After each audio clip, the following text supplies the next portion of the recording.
नमस्कार, मैं हूँ गोवर्धन पाल और आप देख रहे हैं ऑलराउंडर गोवर्धन। आज मैं बंगोली गांव में उपस्थित हूँ और सुबह से यहाँ आ गया था। किसी ने मुझे बताया कि यहाँ एक कबीरपंथियों का तीर्थ स्थल, तो मैं इसे जानने के लिए आया हूँ।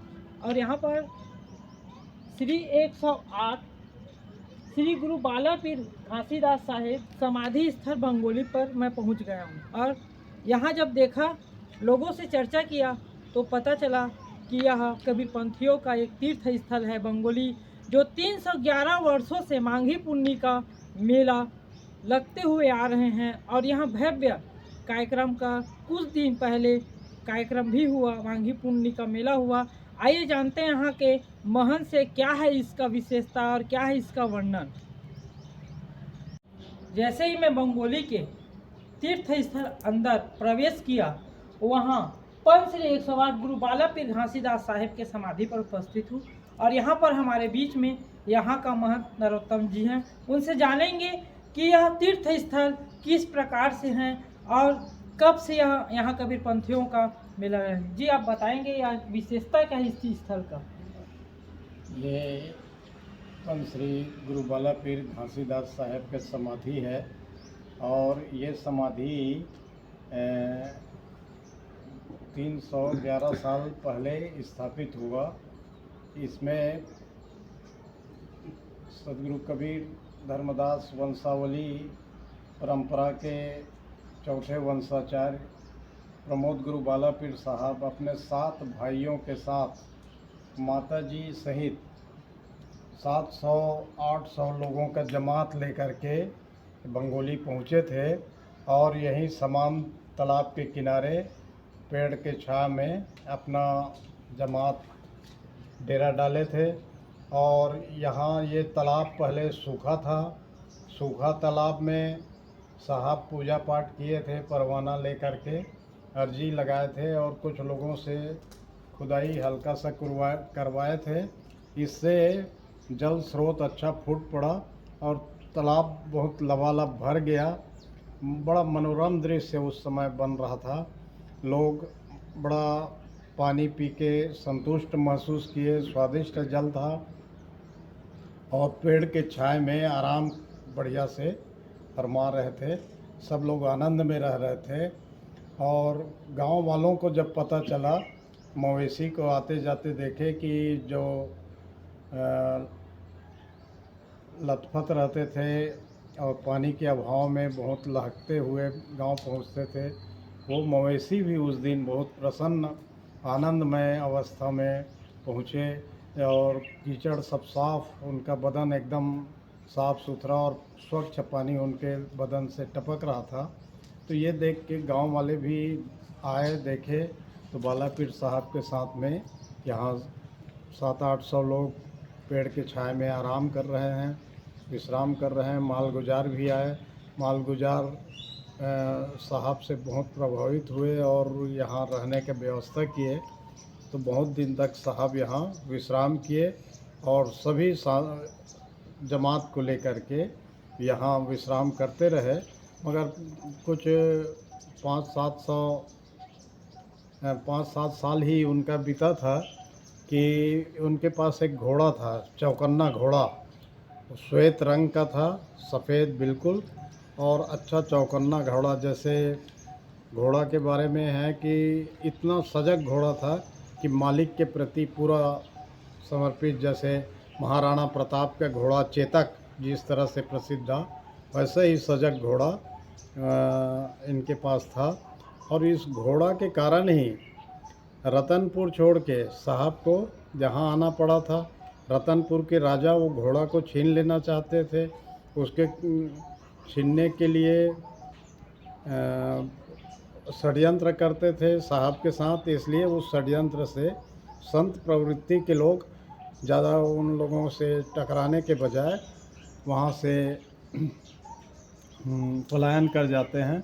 उसी तरह से पलायन किए और बोल के निकले कि हम ये आपके राज्य क्षेत्र में नहीं रहेंगे। और वही घोड़ा यहाँ बंगोली छोड़ने का भी कारण बना, क्योंकि यहाँ रायपुर के हैहव वंशी राजा तत्कालीन जो थे वो इनके घोड़ा सैनिक भेज के उस चौकन्ना घोड़ा को अपने हवाले करने का, पैसा मोल में ले तो ठीक, नहीं तो छीन के ले आओ करके सैनिकों को आदेश देकर भेज दिए थे। इससे साहब घोड़ा के यहाँ पान परवाना दे के विदा कर दिए थे। घोड़ा राजा के मुख्य द्वार में जाके अपना देह त्याग कर दिया और सदगुरु के शरण में चला गया। घोड़ा की समाधि आज भी महादेव घाट में स्थित है।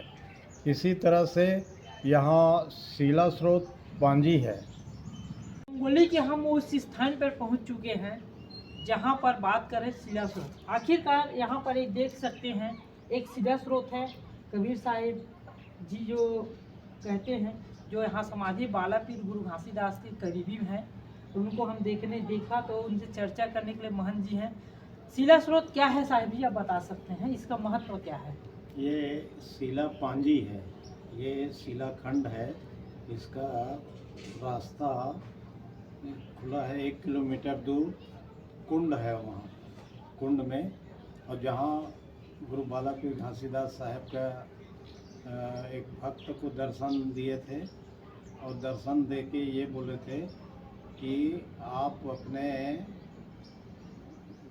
लड़की के गर्भावस्था में है, उससे जो संतान होगा उसका नाम घासीदास रखना, और मैं 18 साल बाद उसको दर्शन दूंगा, और दर्शन देके सत्य नाम जो मूल मंत्र है कबीर पंथ का, उसको समझाऊंगा, लखाऊंगा, और लखा करके पूरा एक पंथ जो यहाँ चलाना है। और जो वो काम मेरा अधूरा रह गया है, इसलिए अधूरा रह गया कि मेरे ठाठ को समाधि बना दिया गया, तो सूक्ष्म शरीर के माध्यम से ही मुझे अपना अधूरा काम है उसे पूरा करना है। इस उद्देश्य से ये प्रयोजन मैं कर रहा हूँ, और भक्त को दर्शन देके, आशीर्वाद देके वो आगे जगन्नाथपुरी के लिए यात्रा में चल दिए थे। और 18 साल बाद छाता पहाड़ में, सोना खान के जो क्षेत्र में छाता पहाड़ में, उस बालक को 18 साल के इसको दर्शन दिए, उनको सतनाम लखाए थे, और उससे सतनाम पंथ चला, जो आज बहुत प्रसिद्ध प्राप्त है। अब मैं उस स्थल पर पहुंच चुका हूं जहां पर बात कर रहे थे तालाब का, सूखा तालाब का। आखिरकार यह सूखा क्यों हुआ था और इस तालाब में पानी कैसा आया, इसी जानने के लिए हमारे पास महंत से जानेंगे कि यह तालाब के बारे में बोल रहे थे। महंत साहब, इसका बारे में क्या आप बता सकते हैं, वर्णन क्या महत्व है? समान तालाब नाम सूखा तालाब पहले था, और घासीदास साहब इधर रहते थे, और रहते हुए में जब बाला पीर साहब यहाँ से घोड़ा के कारण निराश होकर के यहाँ से आगे बढ़ गए थे, तो घासीदास साहब अपने माता जी के साथ यहाँ निवास कर रहे थे, और निवास करते हुए सतनाम पंथ, कबीर पंथ का जो मूल मंत्र है उसको लोगों को समझा रहे थे, समानता भाईचारा का संदेश दे रहे थे। इससे क्षुब्ध होकर यहाँ के पुरोहित, पंडित और मालगुजार सब उनके सत विचार से प्रभावित लोगों का समूह तैयार हो रहा था। इससे कुछ द्वेषवश उनके खिलाफ एक माहौल बना दिए। एक दिन ऐसा प्रचार कर दिए कि संत घासीदास साहब यहाँ भोजन भंडारा का व्यवस्था किए हैं, सब आसपास के गांव को निमंत्रण दे दिए। यहाँ उस समय भोजन बताते हैं 6-7 मूर्ति का ही भोजन बना था। 6-7 लोगों के लिए जो रसोई तैयार हुआ था, उसी में साहब श्वेत कपड़े से भोजन को ढक के ये समान तालाब से जल लिए, और जल का अंजलि भर के पूरा सुमरन करके भोग लगाए थे। और बताते हैं उस समय हजारों लोग भोजन किए, मगर भोजन भंडार भरपूर रहा, और इस भरपूरपन के कारण ही फिर बाद में पुरोहित पंडितों ने ही ये प्रचार किया कि ये तालाब में ही सब सामान भरा हुआ है, इससे भंडार भरा हुआ है, इसी भंडार से पूरा भंडारा कार्यक्रम सफल हुआ। और सफल हुआ इसलिए ये नाम फिर उस दिन से ये समान तालाब के रूप में नाम प्रसिद्ध हुआ।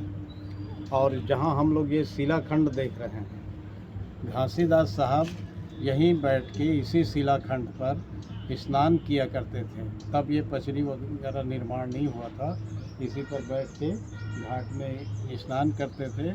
और इस शिलाखंड का गांव के लोग इतना सम्मान करते थे कि कोई भी यहाँ पैर नहीं रखते थे। घासीदास साहब के प्रति जो श्रद्धा था उनका, वो उससे प्रकट होता था।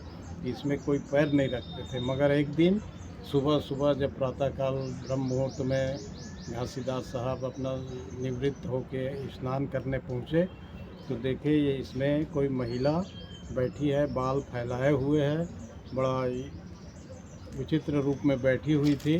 तो इससे साहब बड़ा शांत अपने स्वभाव के अनुकूल बोले कि देवी आप कौन हो, क्या कर रही हो, यहाँ स्नान करना है। तो देवी बहुत विकराल रूप लिए हुए और उनकी तरफ मुखातिब होकर बोली कि मुझसे मेरा परिचय पूछता है, अपने हाथ में देख, मेरा परिचय मिल जाएगा। और जब साहब उन अपने हाथ में देखे तो थोड़ा झलमला रहा था और उससे समझ गए कि ये देवी है। और देवी का धाम हिंगलाज धाम, तो हिंगलाज धाम पहुंचाने का देवी को बोले कि देवी आपसे मैं वर्जी लगाता हूं कि ये क्षेत्र में मेरे अनुयायी लोग रहते हैं, यहाँ को माफ़ करिए, यहाँ जीवन दान दीजिए सबको, और मैं आपको सम्मान पूर्वक आपके धाम हिंगलाज धाम पहुंचाऊंगा। ऐसा कह करके अपनी माता जी के बोल के कि ठाठ मैं छोड़ के जा रहा हूँ सूक्ष्म शरीर के माध्यम से, और देवी को हिंगलाज धाम पहुंचा के 3 दिन बाद लौटूंगा, ऐसा बता करके चले गए थे। और इसी बीच बालापीर साहब आए, और बालापीर साहब आए, देखे दरवाज़ा खोल दिए और घासीदास साहब का समाधि ठाठ है, हंस तो चला गया, इसलिए इसको समाधि दे देते हैं, तो समाधि क्रिया कर दिए। जिस तालाब के बारे में बता रहे थे महंत नरोत्तम जी, वही यही तालाब है। सूखा तालाब था, इसमें पानी भरा हुआ है और हमेशा यहाँ 12 महीना पानी रहते हैं।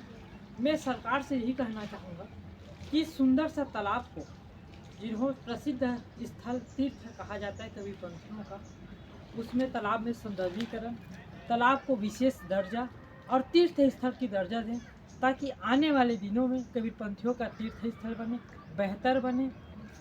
यही गुजारिश करना चाहता हूँ इस बंगोली धाम के लिए। अब हम पहुँच गए हैं निशान चौरा। यहाँ पर कबीरपंथियों का निशान चौरा है।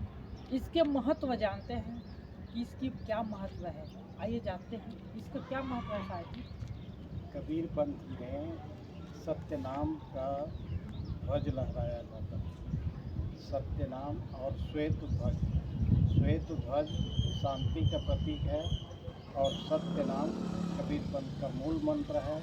इसे दर्शाते हुए इसका निशान कहते हैं, कबीरपंथ का निशान ध्वज, ध्वज को निशान करते हैं। और ये हर कबीरपंथी धर्मदास वंश परंपरा के जितने भी वंश गुरु हुए उनका तीर्थ स्थल है। जैसे रतनपुर, कुदुरमल, आपके बंगोली, खंभा, मंडला, सिहोड़ी, ऐसे सब जगह ये श्वेत ध्वज, और जहाँ जहाँ भी कबीरपंथ का स्थान कहीं मिलेगा आपको तो श्वेत ध्वज लहराते हुए मिलेगा। ये कबीर साहब का मूल श्वेत ध्वजा, इसको निशान करते हैं। हम पहुँच चुके हैं बंगोली के तीर्थ स्थल ठूठी माता, जहाँ कहा जाता है। इनकी विशेषता जानते हैं कि ठूठी माता क्या है और क्यों उसे इस प्रकार का नाम दिया गया है। महंत जी इसके बारे में बताएंगे था। जब घासीदास साहब हिंगलाज धाम देवी को पहुंचाने गए थे, उस दौरान ठाठ की रक्षा नहीं कर पाने के कारण, और 3 दिन बाद जब लौट के अपने ठाठ के बारे में घासीदास साहब पूछे थे, तब वो बहुत व्याकुल हुई थी माता जी, और अपने पुत्र वियोग में बहुत फूट की तरह हो गई थी देखा। और जब वो शिला स्रोत कुंड के पास भक्त को आशीर्वाद दे और भक्त से ये बोले थे कि मेरे रूम में ये कमरों में 4 मोहर है दक्षिण दिशा के आला में, तो उसमें से 2 मोहर तुम ये चरण पाद का मेरे लिए लाए हो, उसका कीमत ले लेना और माता जी को मेरा अंगूठी दिखाना, बताना। और मैं जो ये बात बोल रहा हूँ कि तुम्हारी लड़की के संतान जो लड़का होगा उसका घासीदास नाम रखना और ये सब बात बताना। तुम्हारे लड़की के ससुराल वाले भी उस जमात में साहब के साथ अभी मौजूद हैं। सब लोग बात सुनेंगे, पूरा बात विश्वसनीय होगा। आगे सब बात जैसा मैं बोला हूँ उसी तरह से घटने वाला है। इसलिए और जब ये भक्त आके बालापीर साहब उस समय ठहरे हुए थे और माता जी सुन रही थी सब बात, तो सुन के बहुत व्याकुल हुई और जंगल के तरफ जिधर घासीदास साहब का मिलना भक्त बताया उधर दौड़ गई थी। तो बताते हैं उस समय घना जंगल था और जंगली जानवर भी रहते थे।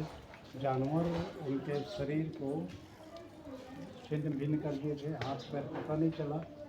और इनका बताते हैं ये जो है नीचे छोटा शिलाखंड, ये उनका सिर है, सिर वाला भाग, और ये पूरा धड़ वाला भाग स्तंभ जो है।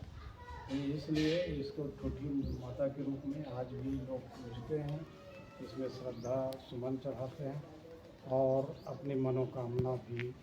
कई माताएं अपने संतान के लिए जब उनका तबीयत खराब होता है तो यहाँ अपनी मन्नतें मानते हैं और वो मन्नत पूरा भी होता है, ऐसा लोग बताते हैं।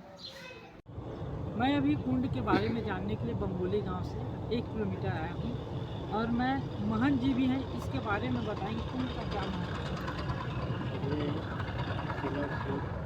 जो शिला पांजी हम लोग देख के आए समाधि धाम के पीछे, उसी का स्रोत ये कुंड है।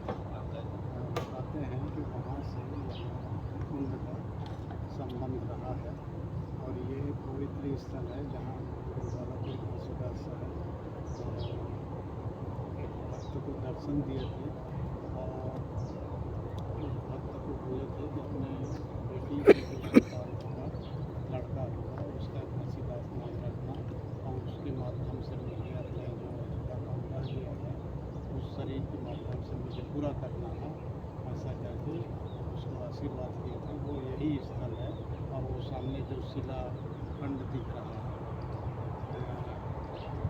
वो अच्छा बड़ा शिला खंड था, उसको अपने निर्माण के समय हो गया। जो शेष बगा है उसको स्थापित करके रखे हैं। वो शिला खंड में बैठे हुए थे और भक्त इधर से था उससे जो था चरण पादुका जो लिए थे उसका कीमत माता जी से और लेने के आसपास मिले थे। साहब अंतर ध्यान हुए थे और यहाँ से भी उड़ीसा के लिए चले गए। ये शिला स्रोत कुंड बड़ा पवित्र स्थल है, यहाँ लोग मन्नत मान के डुबकी लगाते हैं और इनके हाथ में परवाना सुपारी या नारियल प्रसाद अगर हाथ में आता तो लोग अपनी मन्नत पूरा होना वाले मान के फिर वहाँ समाधि धाम में चौका आरती अक्सर मेले के समय में लोग करवाते हैं। इस तरह से ये पवित्र स्थल का अपना महत्व। जिस प्रकार से आप लोग अभी हमारे महंत नरोत्तम जी से सुन रहे थे, तो मैं शासन प्रशासन जनप्रतिनिधियों से एक आग्रह करूंगा। आप इस कुंड को देख रहे हैं, कुंड के आसपास किस प्रकार की हालत में है, कैसे हैं, और यहाँ भी हम लोग रोड आए हैं। आपको बता दें इस रोड को भी एक सुधारने का भी प्रयास करें जनप्रतिनिधि शासन प्रशासन, ताकि जो विशेष तीर्थ स्थल का जो है विशेष महत्व है जगहों का, उस महत्व को और आगे से आगे विकास कार्य में उस स्थल को विकास के लिए, उस पवित्र स्थल को लोगों के दर्शन के लिए बनाने के प्रयत्न के यही जनप्रतिनिधि और शासन से यही मैं आग्रह और निवेदन करता हूँ।